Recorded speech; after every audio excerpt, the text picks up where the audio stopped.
nos han hecho una pregunta varias personas, y es cómo puedo formular las preguntas, porque la conferencia que a continuación vamos a tener, ustedes pueden formular las preguntas. Entonces, ¿cómo lo vamos a hacer? Las personas que todavía no lo han hecho y nos han preguntado, lo vamos a explicar. Es muy sencillo. Desde su celular vamos a buscar en la tienda Play Store QR gratis. Cuando abrimos la tienda, buscamos QR gratis. Allí nos va a mostrar la aplicación que es gratuita. Instalamos la aplicación en nuestro celular. Esta aplicación nos permite escanear el código. ¿Cuál es el código? El que tenemos en el costado izquierdo o derecho de ustedes. Cuando escaneamos este código, automáticamente aparece, nos dirige, digamos que a 3 preguntas que son sencillas, o a 2 preguntas mejor. La primera es cuál es su nombre, el nombre de la persona que está solicitando hacer la pregunta. La segunda pregunta es cuál es el expositor, y allí tenemos, digamos, una señal que nos indica que se abre la posibilidad con los nombres de los expositores al cual uno le quiere hacer la pregunta. Obviamente buscamos el nombre del expositor y en el último elemento que vamos a encontrar es que usted allí puede formular la pregunta, escribe su pregunta y aquí hay una persona encargada de clasificar estas preguntas para posteriormente hacérselas a nuestros ponentes. Creo que quedamos bien explicados. Si necesitan, repetimos, si no podemos continuar. Adelante, perfecto, gracias. También me hicieron otra recomendación. Hemos dejado sobre las sillas la encuesta de calificación del evento. ¿Cómo les ha parecido? Es importante que ustedes nos den esa encuesta. No a todos les hemos entregado la encuesta para que lo tengan en cuenta, pero la persona que se ha encontrado con su encuesta, por favor, si la puede responder y nos puede hacer llegar la encuesta al término del evento hoy, quedaríamos muy agradecidos. La siguiente conferencia permite hacer preguntas, razón por la cual es importante la explicación que hacíamos con anterioridad del código que ya ustedes han referido. Muy bien, le queremos dar de nuevo la bienvenida a la doctora Linda Gourash. Ella es pediatra, especialista en desarrollo y comportamiento pediátrico. Ha llegado desde Estados Unidos. Ella nos va a hablar a continuación de las habilidades esenciales, tanto para los papás como para las personas cuidadoras, y el objetivo de estas habilidades es poder reducir los problemas de conducta. Doctora Linda, bienvenida.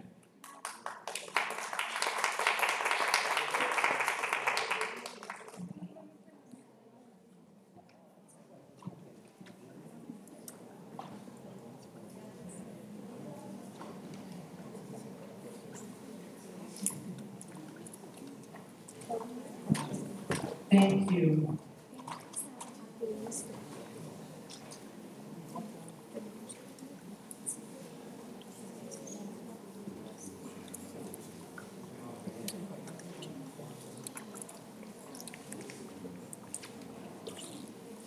There are handouts available on this lecture, my own notes on my own lecture, so you don't have to scribble like crazy while I'm talking, but you're welcome to if you'd like to.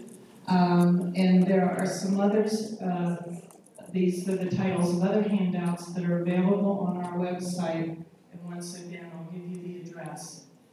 And check back every now and then. I am always adding new handouts. There are a number of more topics I would like to cover.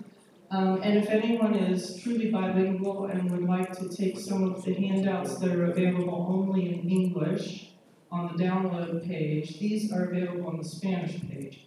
But I have others that are available only in English, and if you contact me, I will send you the original Word, Microsoft Word edition, and if you want to do translations for me, great, and we will use them and post them. Thank you.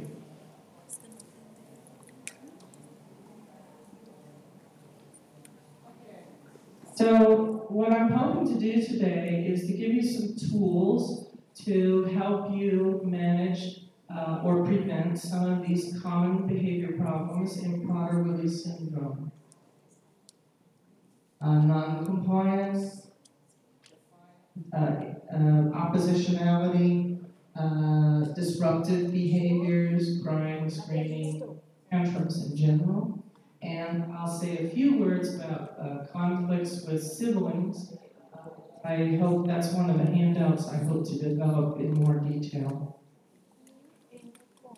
Okay, so this was a question a mother asked me.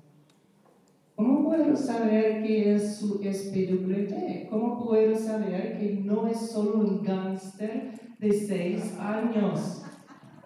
I hear this question in one form or another all the time. How do I know? How do I know? Is it SPWD or not? Answer that question. So what you're doing with these skills, well, the simple answer is it doesn't matter, okay? If he's a gangster or not. You will manage it the same, so you no longer have to worry about that question.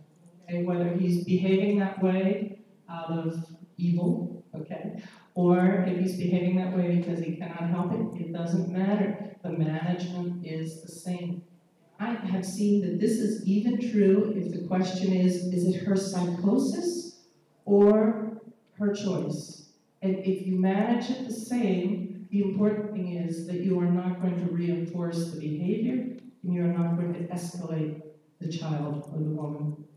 Okay, so this slide I just put together to illustrate that most of behavior management in Prader Willi syndrome especially is the prevention of problematic behaviors.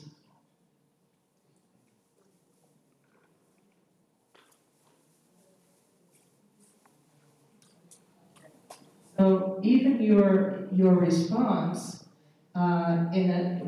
does two things. It can prevent, a proper response can prevent escalation, and it can also prevent the recurrence of the behavior.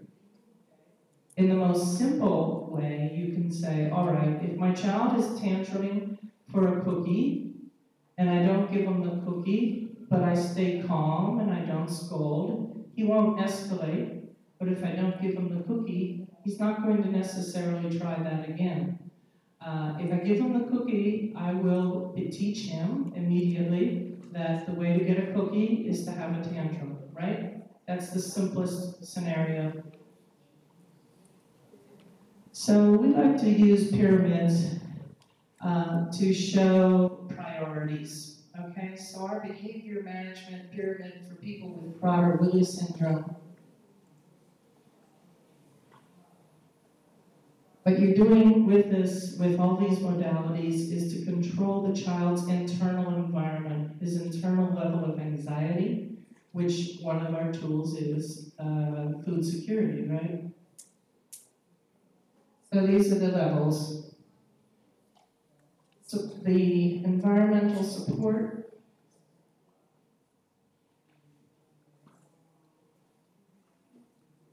I like to use it. Oh. Environmental support is the schedule, the rules, the food security, okay? Those are things that are going on all the time in the classroom, in the professional residential care centers, or in the home.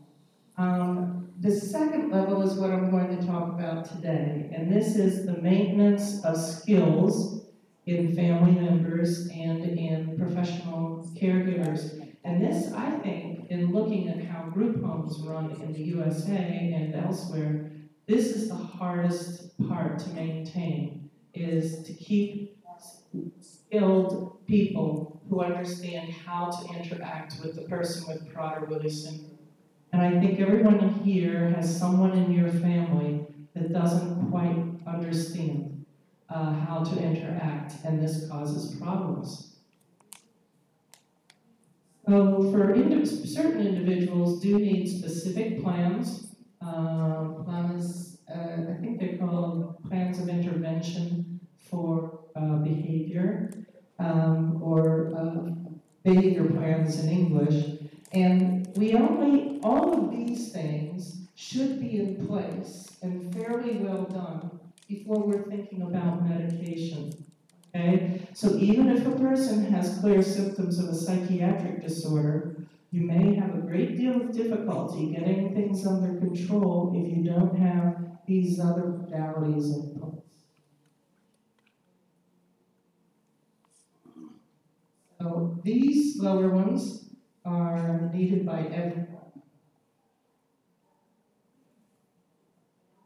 And the higher levels are needed by some people. Okay, so by no means do I want you to leave today and say, my child must have medication. Not at all.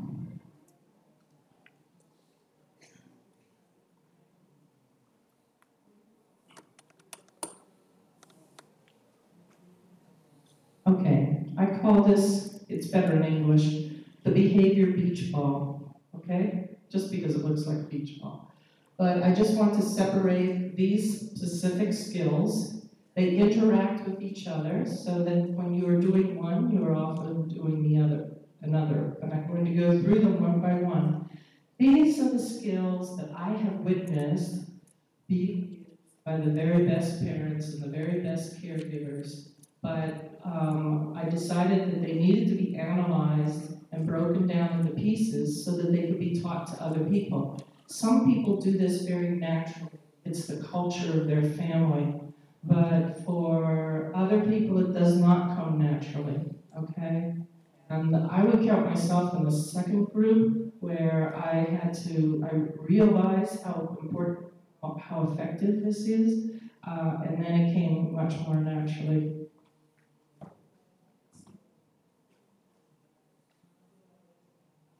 Okay, so the first one is low expressed emotion.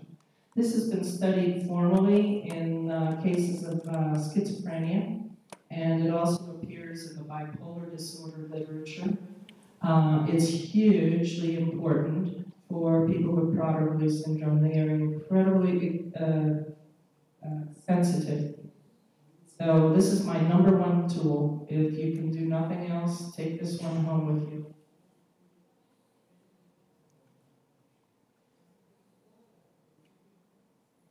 You're all stressed by intensity of vocal tone or intense emotion that's in the voice, okay? None of us likes to be screamed at, right? No matter by whom. We don't like being screamed at by a spouse or a parent or our children. A customer, okay? And it triggers the fear center in the brain, called the amygdala. This promotes the body to put forth adrenaline, again, triggering that fear response. We have many ways to express emotion. Facial expression and body language, how we choose our words, our volume, but most of all, our tone, the tone we use in our voices. Now, I don't know what happens here, but I'm sure it's the same. But in the U.S., parents always say to me, or I ask them, I say, does your child complain that you were yelling at him? Gritando. Are you, and they say, oh, it's complaining all the time that we're yelling at him. But we aren't yelling. We never yell at him, okay? Now, I didn't raise my voice, but I put a lot of inflection into it, and that's what the child hears. It's the inflection. Inflection, emphasis on certain words, and even how we just say the name of the child. Hi, Amy. Knows he's in trouble, right? Just say that. Pablo. You have triggered a fear response. Many people don't realize how much tone they put in their voices. So, especially when you have to repeat instructions. Now, I have my own experiment that I do at home with this. My husband is very hard of hearing, okay? So I'm often repeating things to him. I notice that it is extremely natural to say, it's time for dinner, dear. Nothing happens. Okay. What am I going to say next?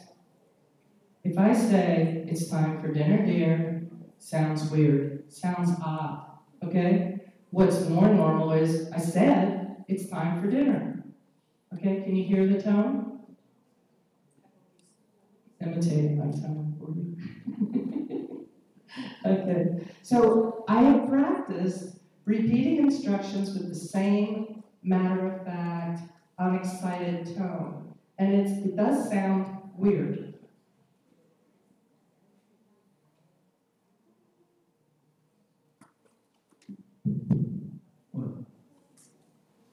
It does sound odd. It's what you need to do. If you have to repeat instructions to a person.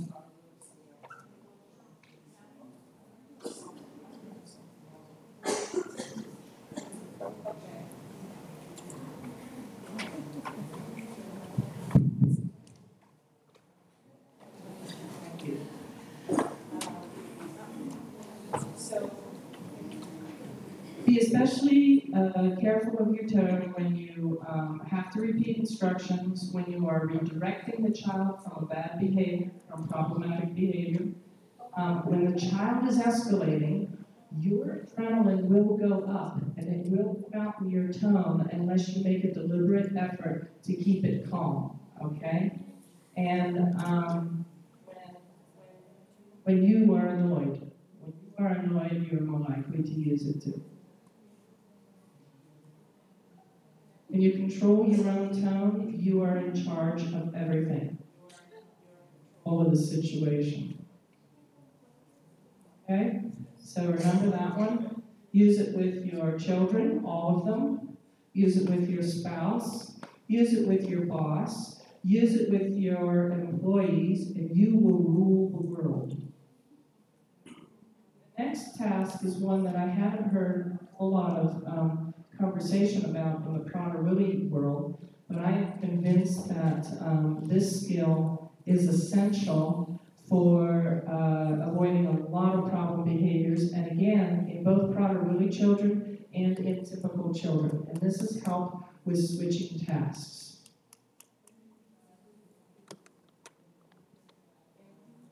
The Prader Willi brain is a slow processor. Even when they have a high intelligence, they need a lot of time to process. And the older and the adults agree with me when I point this out. Say, oh yes, I need time. I need time.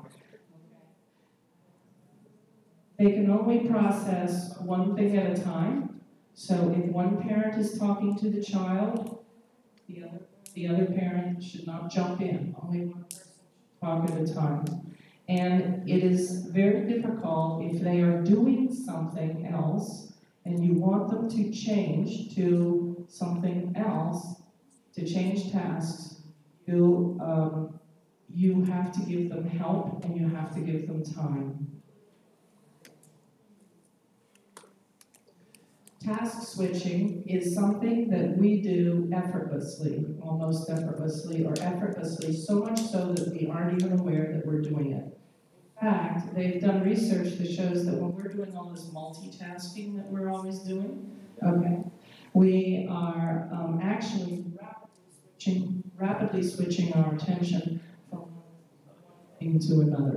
one thing to another, with people with Prader Willi syndrome having enormous difficulty with this.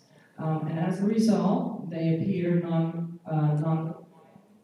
many parents will interpret this lack of respect. They are, or they may be irritable because when you try to force them to make this switch too quickly, they do get angry.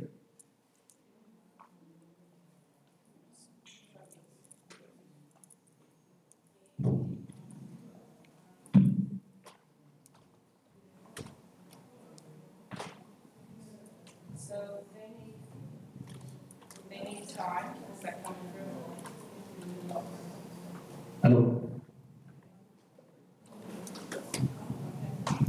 So they need time, lots of time. Sometimes that's all they need.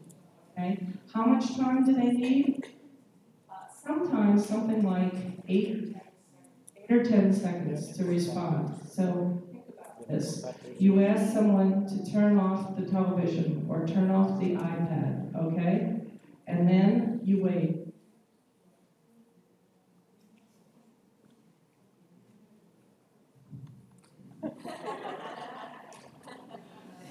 That's how long 8 or 10 seconds is. It's a long. But I do this all the time with my patients because when they are in the waiting room, they're busy doing something electronic. I come out and I say, okay, I'm ready for you. And the parents are embarrassed. They reach over, stop that, okay? I say, no, fine. And I don't have to say another word. The vast majority make the change, okay?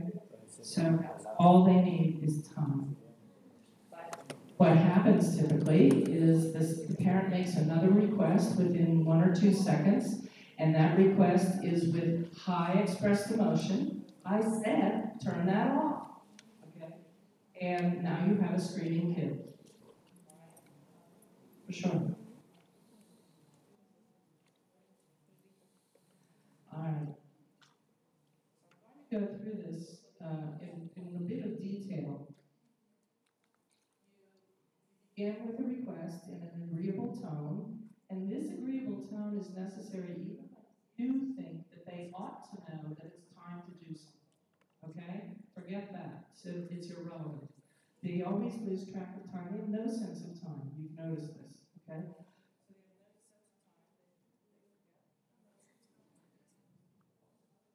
It's this.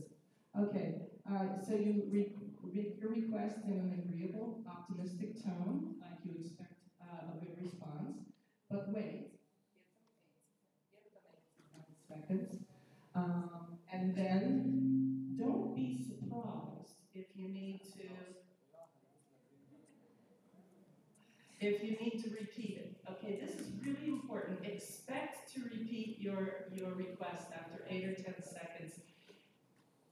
The reason for this is your brain, okay? If you aren't expecting to have to repeat it, you will be annoyed and it will come out in your voice. So just expect that this is what is needed, all right? Then repeat the question, the one with the exact tone and inflection that you can, as much as possible. Again, for most people, this is enough. But some people need more, okay?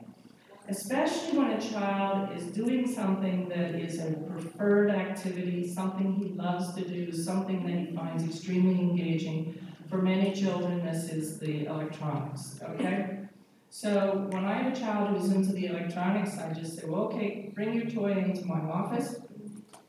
And then I say, show me this game. Looks good, looks interesting. And so the child immediately makes a switch from playing the game to explaining the game to me. So already I've broken his focus in a way that he can tolerate, all right? After he explains the game to me and I show a lot of interest, maybe I ask a few questions, and this only takes 2 minutes, then I say, that's so cool, can you put that away now? And most of them can do it, okay? In the home, you'll probably have more problems, no question, but these are tricks that work, and they work well.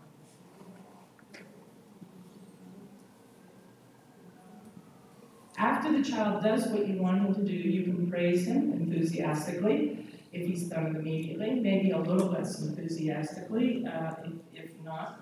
One thing you don't want to do is comment on the fact that he did not respond immediately, or that he was non-compliant. All right? Skip it. Don't discuss it, and don't make it an issue. Certainly, you don't want to start into sarcasm or those parent noises that we all make with rhetorical questions like, how many times do I have to tell you? So what really happens in real life? So the first thing that may happen is the child appears to ignore your request. Why? Because he is completely hyper-focused on what he's doing. And most of the time, the kids will agree that they don't mind the activity that you were asking them to do, okay? They just hate stopping what they're doing. And I go over this with my patients and they say, that's right, okay? And parents are sometimes puzzled because they say, I asked him to go, tell him we're going swimming now, and he has a major meltdown or tantrum, and he loves swimming. Yes, he loves swimming, but he hates turning off his iPad. Okay? So that's what you're dealing with.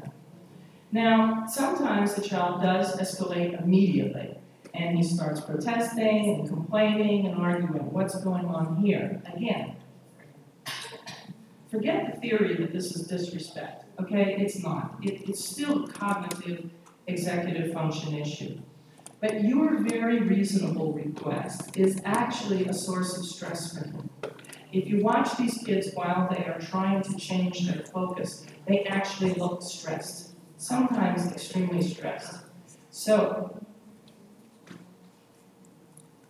for him, if you are making him feel uncomfortable, it's because you want to make him feel uncomfortable. He cannot think of any other reason. And so he reacts with anger. And so if your child has this pattern, I want you to understand it and give him more time.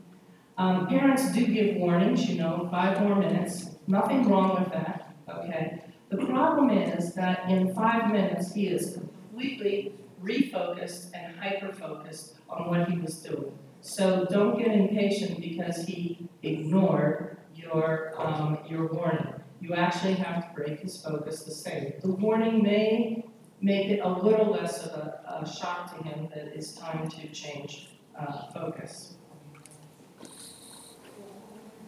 Okay. I've gone through the steps you take when you especially have a child that you know from experience that having him change focus is extremely difficult. Thank you.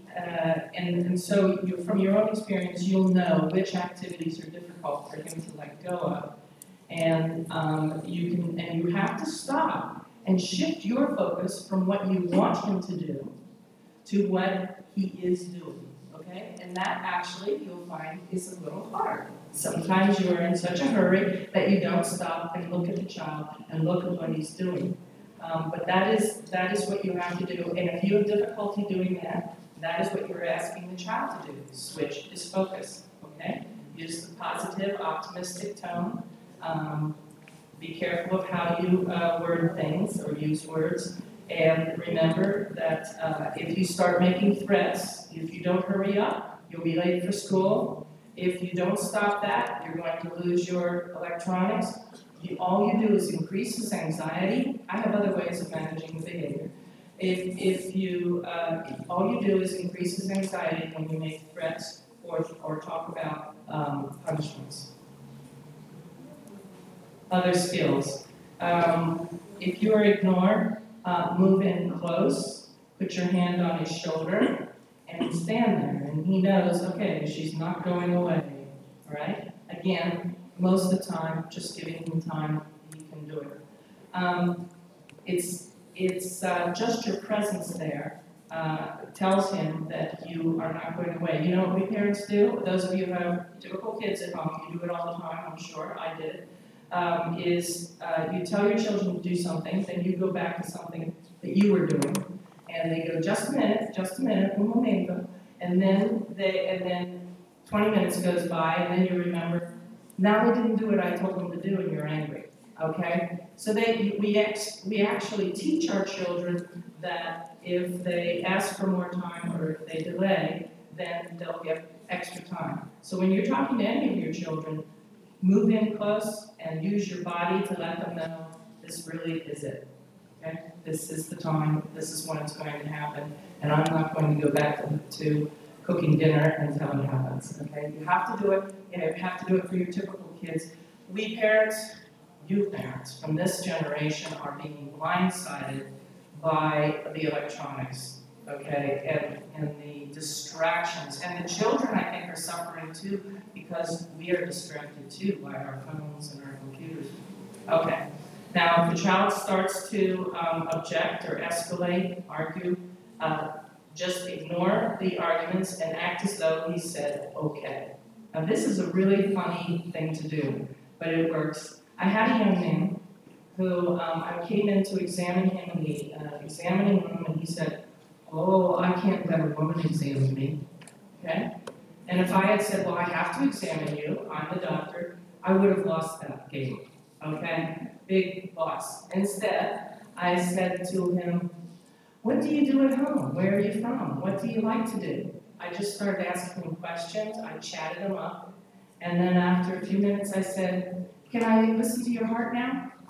Everything comes off, okay? Because we all know they have no modesty anyway. It was all a big phony act. You set the tone, not the child, okay? Don't let his tone affect your tone. As much as you can, continue to use the happy, upbeat tone, and don't make his rejections or refusals into an event. Make it like they didn't happen, okay? And you do this by not responding to his arguments. You do this by not letting your tone escalate. And skip the warnings and the threats. Okay, now you can see that this next topic is closely related, okay? And this is how not to argue. I have learned in my practice that parents need very specific instructions on how not to argue, okay? It's very hard for some people not to get into an argument with a child. It takes, so I'm going to go through this with great detail.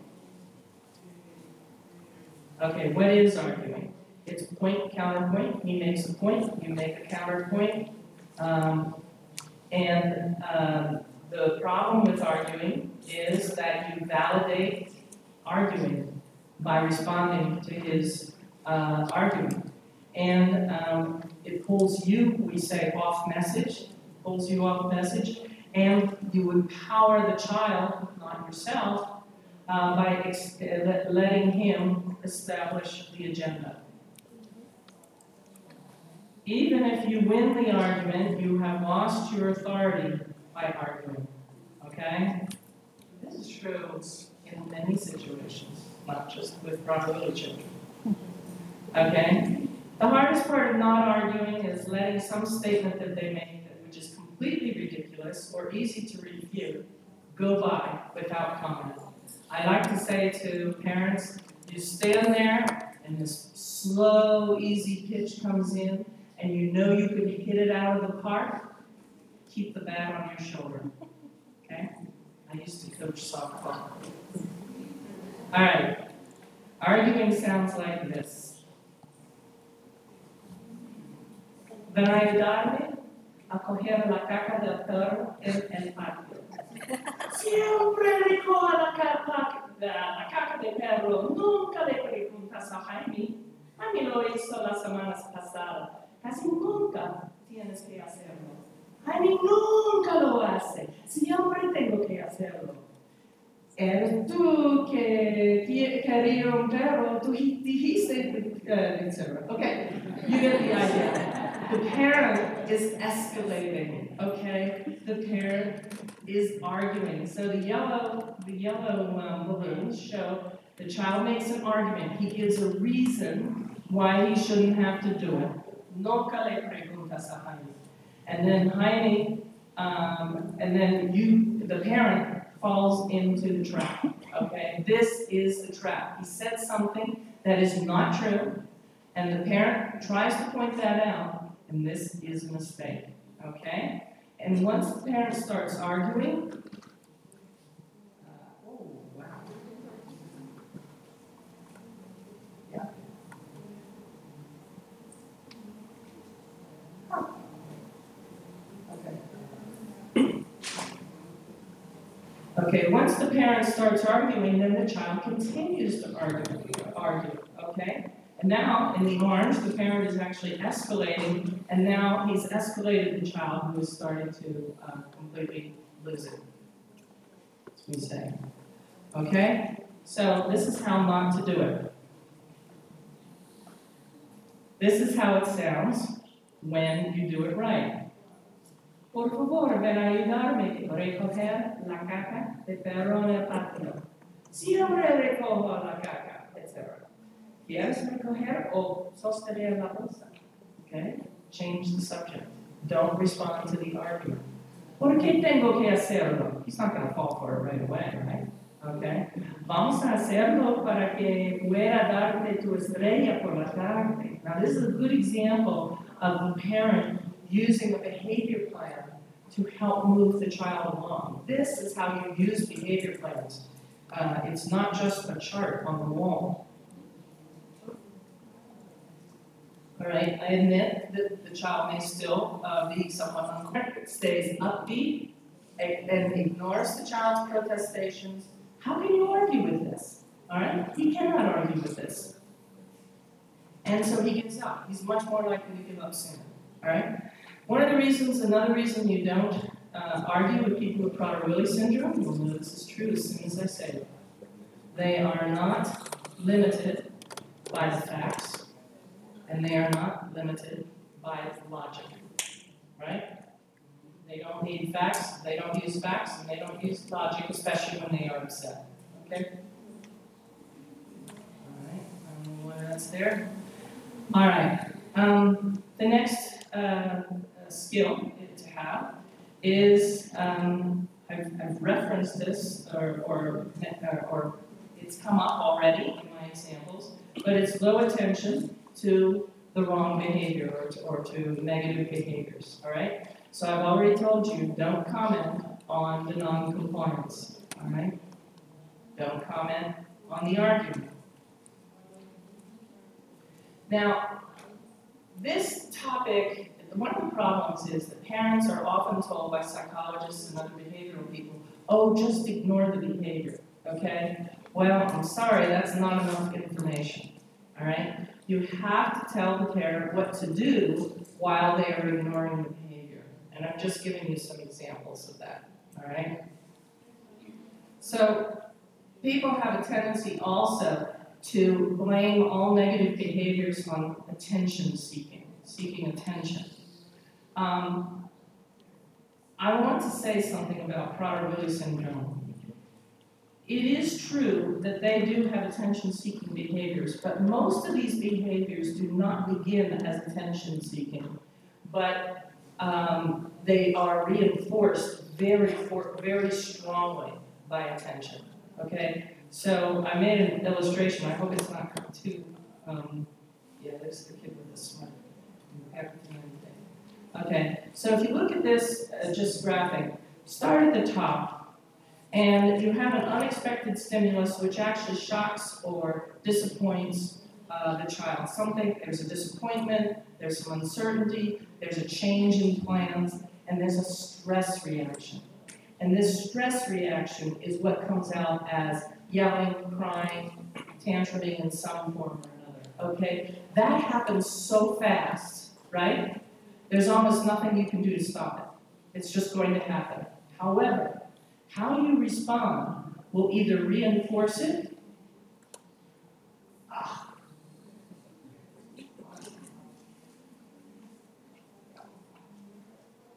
It's hard to believe I play the piano, but I can't even break this thing.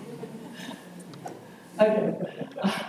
So, if your response reinforces the behavior, you are going to get more of the behavior, and it becomes a vicious cycle. If your response is low-key, calm, you will not reinforce the behavior. It won't necessarily stop it cold. The child will need time to calm down. But again, at least you are not escalating him, causing him to escalate with your escalation. Okay. So people often say, but I can't let him get away with it. All right? So let's look at some of the ways that you can respond or things you can do while these behaviors are going on. If they are simply being non-compliant or arguing, lack of respect, bad language, crying, you don't have to say anything about the behavior and just tell them what it is you want them to do. Say nothing about what you don't want them to do. Tell them what you want them to do, and you keep repeating it. I think we should go up to your room to help you calm down. I think we should go up to your room to help you calm down. And it keeps going, but you are not escalating it. Okay? Some kids you can say, what can I do to help you calm down?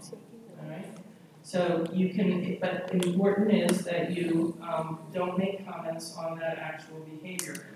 One of the problems is that when you start talking about the child's bad behavior, remember I said they can't process two things at once? If you're talking about the bad behavior, all they can do is think about the bad behavior.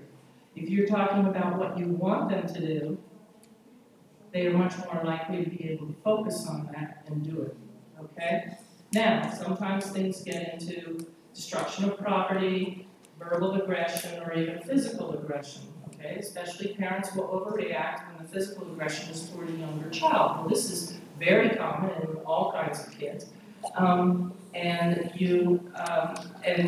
again, no point in commenting on the behavior, but move in and use your body to disrupt the negative behavior. Okay? Just use your body.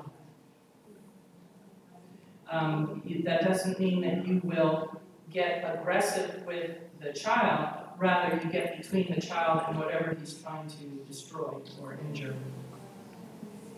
And this is the complaint from just people, onlookers or standards. You can't let them get away with that, okay? Well, you can ignore the behavior. It doesn't mean you're ignoring the child, all right? So, now I am going to take a couple of comments about sibling issues. If your kids, if you've got two kids, especially two little boys close in age, who are spending most of the time with mama, mama is their heart, okay? Mama is their love. And they are competing intensely for mama, all right? When they are taking a toy from another child or yelling at another child or even hitting another child, mama feels she has to run in, figure out who's started it, okay, and then announce who's getting a punishment and so forth. That reinforces the fighting, okay? In a residential facility, the people with Prader Willi syndrome, when they are living together, get intensely competitive, and they will compete for approval or try to get each other into trouble. Siblings will try to get each other into trouble, okay? Then you just separate them as quietly and without giving any indication as to who you think is responsible. No indication, just, hey, you come with me, I want to show you something. Do you want to finish watching your television show? And you come with me, okay? So one thing at a time. Then later, if you think it's useful, in private, you talk to each child. So, what happened in the kitchen this morning? Okay? Yeah, when you were fighting with, or when you and Bobby were yelling. Okay? You don't give any indication. Let the child empty his heart and tell you how it's the other kid's fault. All right? Just listen to him. And they will both tell you it's the other one's fault. And neither one is lying because they both truly think it's the other one's fault. All right? They don't remember what they did, but they sure remember what the other one did. Okay? And then you give the same answer every time. Oh, I'm so sorry he did that to you. Is there anything you could have done besides kicking him in the stomach? Okay? And then if the child is able, you do some problem solving. This might be your typical child. Now, by and large, the child with Prader Willi syndrome, it's almost not worthwhile having this conversation. You let him tell how bad it was, you can try that. But most of the time, if you say, do you want to talk about what happened in the kitchen?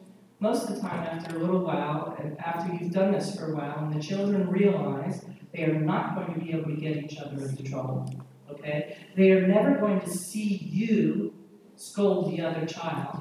They are much less interested in these confrontations. Much less. I'm not saying they're going to go away, but I've done this with lots of families, and they do diminish. Also, be careful. The child with Prader Willi syndrome is very reactive.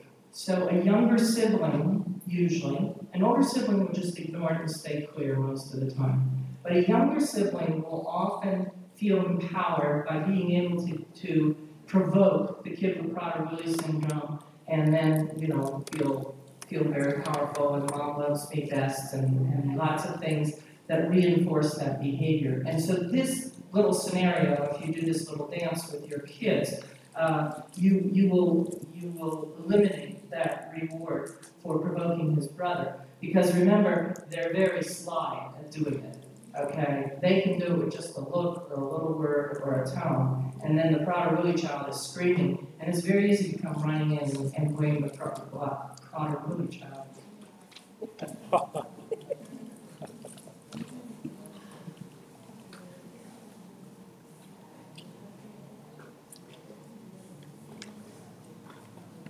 Okay, so another comment about sibling issues. A child with Prader Willi syndrome, it's possible that he will, over time, teach your other children to be flexible, generous, and loving. However, he can also teach your other children to be resentful. Okay? So one of the tools I use for siblings of children with disabilities and behavior problems is the flex card. And I tell the parents to make a number of these brightly colored cards, get them laminated with plastic. You might want half a dozen or so. And whenever your typical child has to make a concession or give something up because of your Prader Willi child, you quietly slip him a flex card. Or you might even just have to say, you just earned a flex card, okay? Later on, that child can cash in the flex card, return the flex card for some opportunity or privilege, and this is all on the quiet side of things. And this, probably most important, is just the existence of the flex card, not even the reward. That is, as the children get older, they are just appreciate being appreciated. Okay? The next topic is distraction and redirection. Again, I've more or less illustrated this, but distraction is a wonderful tool. Just something completely off the wall, something completely non-contextual would be the technical term for it. That can be effective. Or just say, hey, let's play this game. Let's do that. It's much easier to move them on using that technique. Redirection is the word for when you're telling them what you want them to do and you are not talking about what you don't want them to do. This takes focus, this takes concentration. And you can download my handout, and then all of this is there, okay?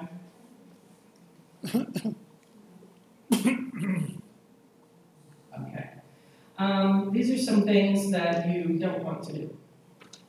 So the child is playing with the cat instead of working.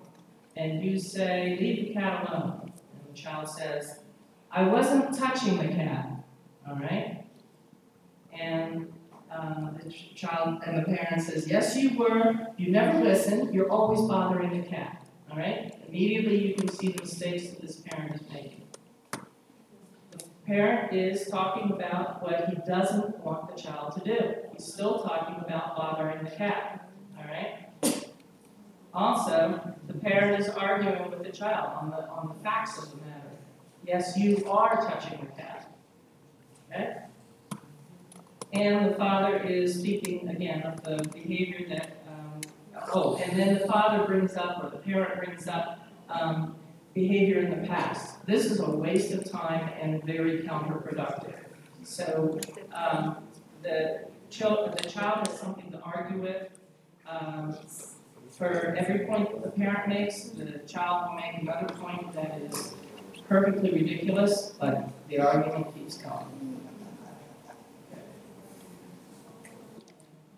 And he continues playing with the cat. So you just pick up the cat and say, come on, I want to show your work to daddy. All right, so what's this parent doing? This parent is talking about what he wants the child to do, not what he is doing. He continues to focus on what he wants to do, even after the child argues. Also, everything the parent says is positive and optimistic. And finally, the parent is using actions and not just words. And this is very, very effective. Okay. All right, the last one, no, not the last one, almost the last one, is how to talk about plans of intervention for behavior plans.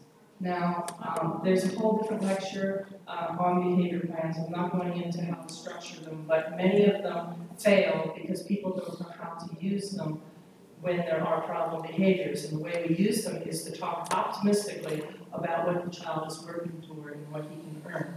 Now, there is a handout, a detailed handout on behavior plans in Spanish on my website. Okay? I think the Chilenos translated it for me. Okay.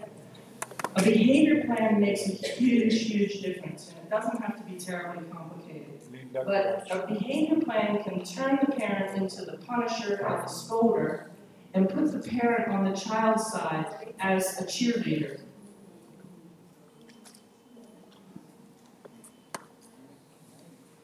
Okay, the parent is saying, let's make sure you earn your stars today. You can earn, and I will help you by only making positive comments. The parent isn't really saying that, but that's the effect.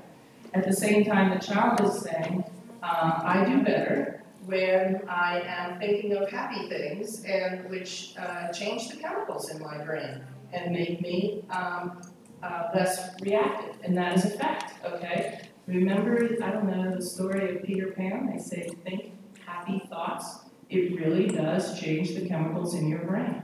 So you can help the child by making happy comments. And that's what a behavior plan can do for you. Okay? The Prader Willi kids really respond well to behavior plans if you design them correctly. Better than just about any other children I know, because their brains are wired for reward. All of our brains are wired for reward, but they are very, very motivated by reward. Aren't they constantly talking about the next great thing? What they want you to do, what they want you to buy them, what they want to eat. Okay? So they're constantly talking about things that are rewarding. Listen to them, and you'll see what I mean. Okay. Now the last section is the tour de force, is the art of de-escalation, and it's a tour de force because during a tantrum, I'm going to talk about what I want you to do during an outburst or a tantrum, because you are going to use all of these skills that I've just talked about. All right?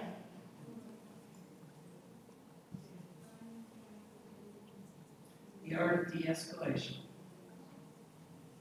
These events, I call, we have lots of names for them in the U.S., you have a number of names for them. In a way, they are adrenaline storms, okay?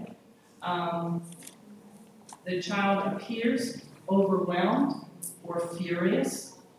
It's the same hormone, okay? So the little girl on the top, you can see that she is overwhelmed, and you are much less likely to respond to her with anger, okay? But I can tell you that the little girl on the bottom is having the same experience. It's just coming out as anger.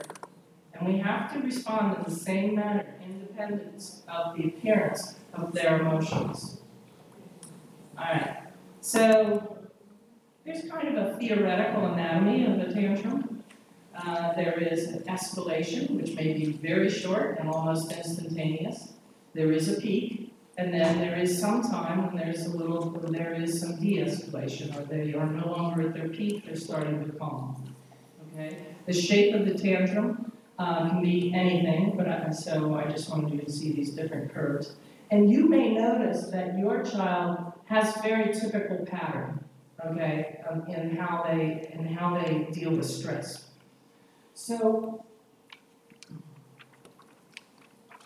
this handout in color is on my website as well. Okay, so there are some things you should always do. There are some things that you should never do at any time during the tantrum. And there are some things that will work, but not at the peak of the tantrum. There's just nothing really, very little you can do that's going to help at the peak, but you can certainly make things worse. So those are the things that you never do. Okay, let's talk about always, never, and sometimes. Always. Stay in the moment and don't talk in the immediate future. That is what's coming next, not the distant future. Don't say things like, you'll never have friends if you don't do this. Okay? Not a useful statement. All right? Say the least possible. Use a calm voice, low expressed emotion, and act disinterested, not concerned, but not worried, not intense. In other words, you're focused on the child. Sometimes you have to turn your focus to something else, but you do not invest a lot of yourself into needing to stop this tantrum. If I come to your house and your child is having a tantrum, I cannot stop that tantrum any faster than you can, okay? Because you can't stop a freight train, all right? But you can make it a lot worse, and that's what I'm trying to teach you not to do.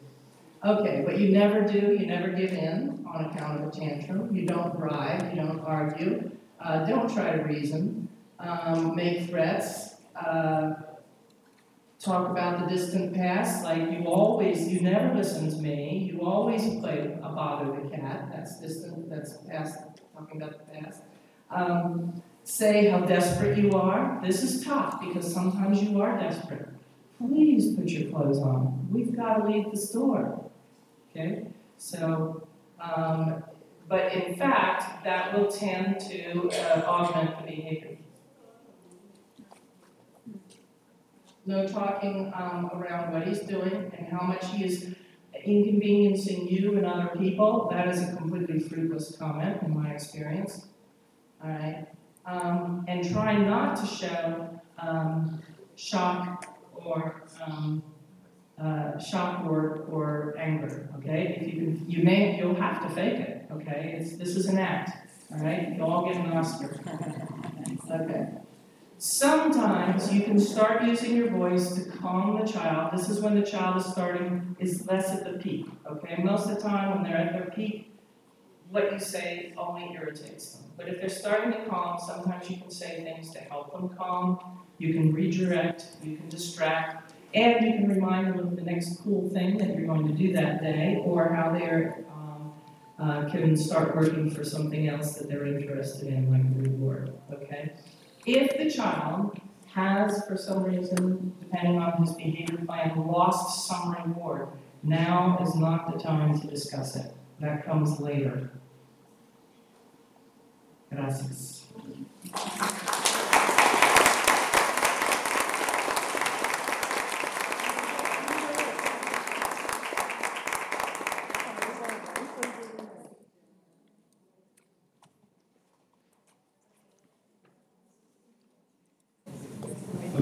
Invitamos a las personas que quieran hacer preguntas a la doctora Gourash.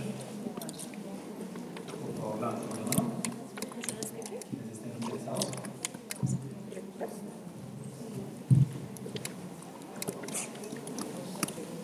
Yo quiero hacer preguntas. Melania asks great questions. ¿Puedo hacerlo en español? Este mismo comportamiento que nos ha acabado de presentar. Okay.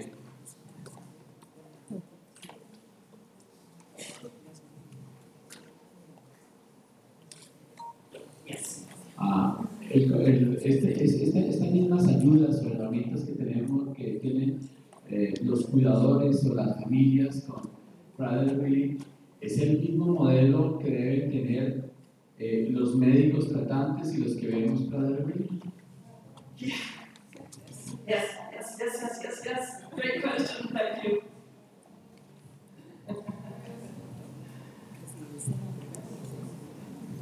And of course, sometimes when medical people start getting impatient with the child, it does not go well. You know that. The child becomes more stubborn.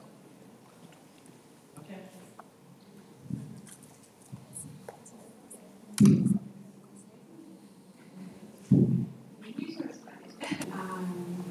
Los berrinches llora y entonces le dicen que no debo prestar atención a su rabia.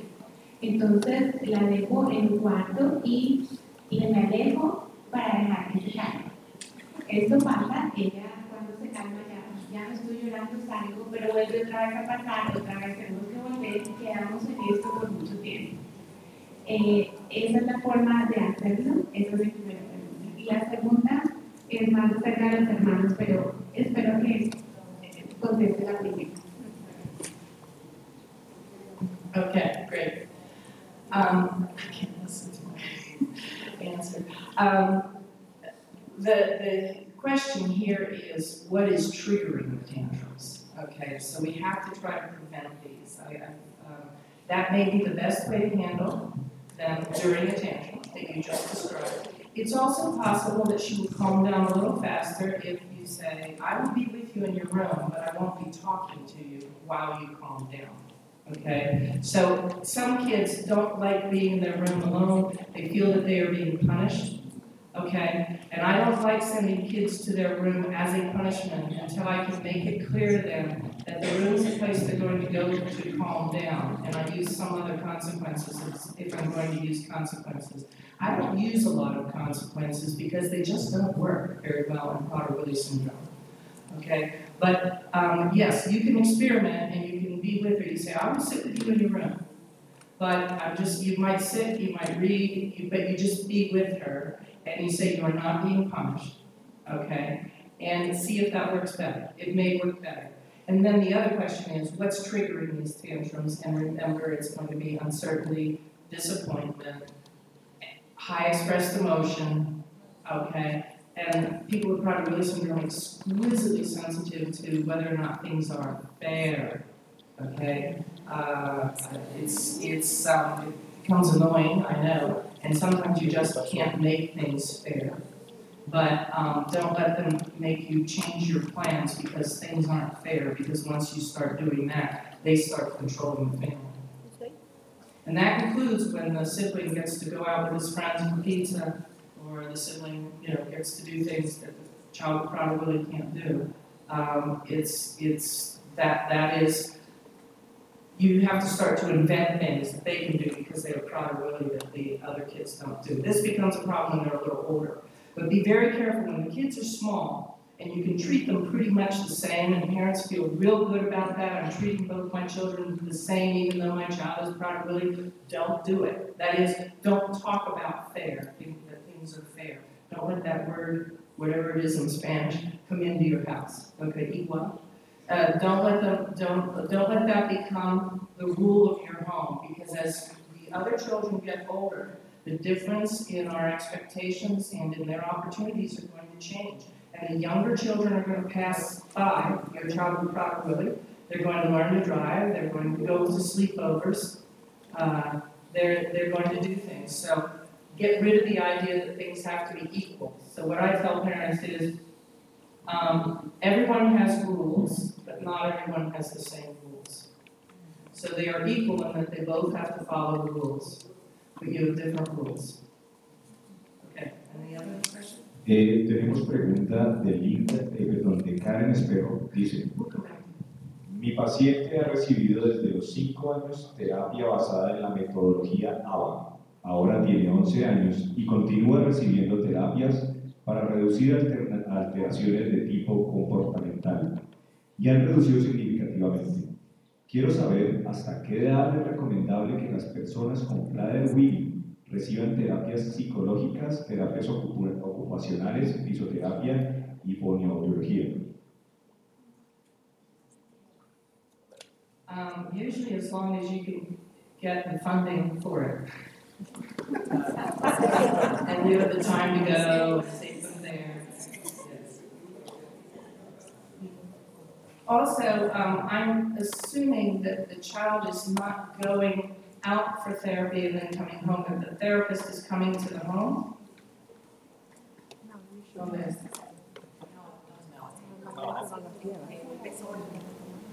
they go out for it? Okay, because I find that in general, people ask me, should he have a therapist or, a psychological therapist? The problem is there's almost no generalization. That is, the therapist cannot talk to the child and get them to change their behavior at home. Your response is what changes the behavior in the home. Okay, you have a question. Esto también es acerca. No, Spanish is good. Es acerca del hermano neurotípico. Él la lleva al borde de la ansiedad, de la desesperación, pero siento que por lo que hablaba usted de tratar de competir por la atención y el corazón de la mamá. He tratado de explicarle a mi hijo, que tiene solo 9 años y ella tiene 7, de lo que puede esperar acerca de su hermana, pero es difícil, pero están en constante pelea. Quería de pronto que me diera una ayuda. Okay, this is a family constellation that is difficult because the little boy has been displaced by his little sister, who also is a very needy child. And when she was an infant, and he was very, very young, only 2, he still needed his mama, but mama is taking care of this very needy baby. So this sets up an unconscious need to prove to himself that you love him. Yeah, that's what all sibling rivalry is about, honestly. I can see it in my siblings, I can see it in my kids. I even saw it in my husband's aunt and uncle when they were both in their 90s. I saw this sibling rivalry still going on, even though mama was long gone. So what you want to do is talking to your son, that's good, but he will have difficulty carrying that over into the moment, all right? So what you want to do, I think, is be alert to the ways that he does provoke her, but maybe without, again, any comment. Everything I said for the person with Prader Willi syndrome, do with your other child. Don't comment on the bad behavior. Talk about it with him later, okay? When he's upset and angry is not a teachable moment, not a time for him to learn. And then try to find some guaranteed time that he has with you every day that's scheduled. A little bit of guaranteed time. Don't make it too much. A time when you read him a story or 2 stories after she has gone to bed, he gets some time alone with you. That will settle things down quite a bit. The other thing is you have the 2 children. Okay. This is what I experienced with 2 children, is that they frequently spend the whole week together, except for school.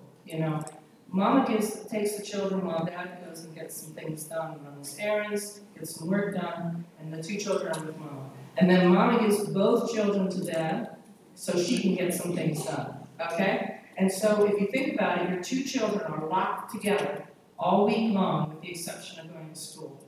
If you can try or make up some situations where one goes with you and the other goes with Daddy, and then you turn it around and the other goes with you, the other one goes with Daddy, you will see the sibling rivalry come down. Okay, they both need more, but especially your son needs more one-on-one time.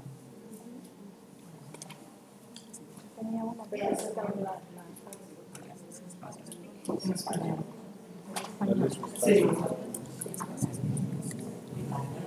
Yo quería preguntarte, después de escuchar también todas las cosas que es bueno y conveniente hacer, ¿cuál es la sugerencia para los padres para hacer todo lo que tenemos que hacer cuando los pelos están así y uno ya no tiene la calma, de repente la paciencia, o se le olvidó que había que hacerlo de una manera y lo hizo de otra? Es como suena tan fácil, pero no lo es. Entonces me pregunto cuál es el advice for the parents to comply. You are actually far more qualified to give that advice to parents. But what I can do is give you the strategies. I can guarantee that they work. And I can, not completely, to the extent that you can do them, they will work well. And once they start working, it brings down the amount of stress in the family. Okay? Because right now, in a family that's highly, highly stressed, you describe it perfectly, there is a vicious cycle going on. All right? You have to try to break the vicious cycle. And these are the tools to do it. And that's the best I can do because your lives are crazy. I know. I know that. So one mother keeps saying, when are you coming over to my house? Ok, muchas gracias. Terminamos el panel de preguntas. Muchas gracias.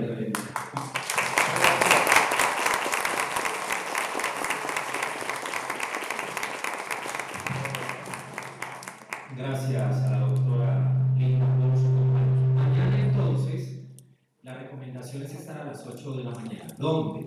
Calle 40, 623. ¿Dónde queda eso? Me preguntarán. Es el auditorio Luis Carlos Galán.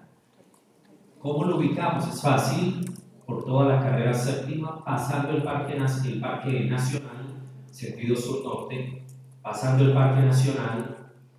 A mano derecha vamos a encontrar más o menos unos 100 metros después de haber pasado el Parque Nacional, vamos a encontrar una vía que está como en una pendiente y por esa vía nos metemos, ingresamos y allí vamos a encontrar el auditorio Luis Carlos Galán, mañana 8 de la mañana para no olvidar. Como también les recomiendo que mañana, por solicitud de ustedes, a partir de las 3 de la tarde, vamos a estar entregando el certificado virtual mañana, después de las 3 de la tarde. Ustedes se acercan, donde hicieron el registro y hacen la solicitud del certificado de asistencia. Mañana que vamos a tener varias conferencias, algunas de ellas que son importantes, es el valor de ser una comunidad organizada, será la primera conferencia, y también la importancia de la comunicación, entendiendo que la comunicación se convierte en el puente entre el amor y la razón. Muchísimas gracias a todas las instituciones que se han vinculado en el día de hoy, a la Asociación Colombiana Síndrome de Prader Willi, Pontificia Universidad Javeriana de Colombia, a la Secretaría de Salud Pública Municipal de Cali, a la Fundación Leal, con el apoyo de la Organización Internacional del Síndrome de Prader Willi y la Academia Colombiana de Pediatría y Puericultura. A todos ustedes, gracias por haber asistido. Mañana en punto, entonces, a las 8 de la mañana, nos estaremos encontrando. Feliz descanso, buen regreso a casa.